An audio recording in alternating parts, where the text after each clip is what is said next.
All right, project update time. Let's see if this causes a lot of lag from my recording. It might. Okay, so progress so far. Audio, this image looks really bad, but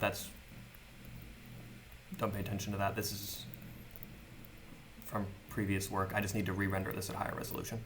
But yeah, audio, demonstrate that here. Sample. I have to talk in the audio sample, but I don't know what to talk about, so I'm just talking about nothing in this audio. Okay, so there we go. And also, this is where I started. You see the balloon grass looks kind of like waxy, the grass does. So I changed that, and I put like a wall texture on here, and I made like a wind animation for the leaves. And you can see everything looks pretty nice. This is higher resolution than before. Oh yeah, that's the end of it. But it's cool, you can go backwards and forwards.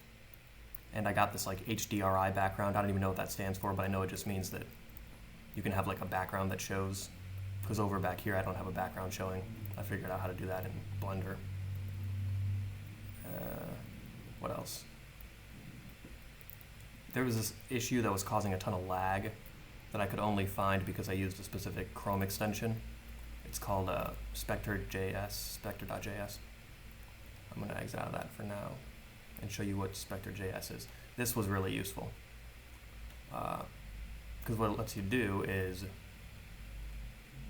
it lets you take like a screenshot basically, and for that frame it lets you see what commands were sent to the GPU. So for this example, this isn't my scene, this is just like their demo scene or whatever, but you can see all these commands that are sent to the GPU. Now in this case, you'll notice this is a lot of commands, and that's because, if we go back to the demo, this is all being rendered real time, and because of that, you can see these shadows are not very high quality. Like look at the texture of these shadows here. I don't know if you can see my mouse, but they're like really blocky, like next to this pot. That's what you have to do when you're trying to do like real time stuff, is it has to be really blocky. Because all of this is being rendered real time, and so that costs like computational power. But the thing with my game is that it's completely pre-rendered, so it's just like flashing a ton of images on the screen, and it doesn't take any more computational power to render a more complex scene. Like for this scene, if you were to add a bunch more like stuff into it to look at, like a bunch more pillars or a bunch more pots or whatever, it would take longer to render. That's the downside of rendering everything on the spot when the user's playing. So yeah, I think that's everything. But yeah, this Chrome extension is really awesome if you're using WebGL.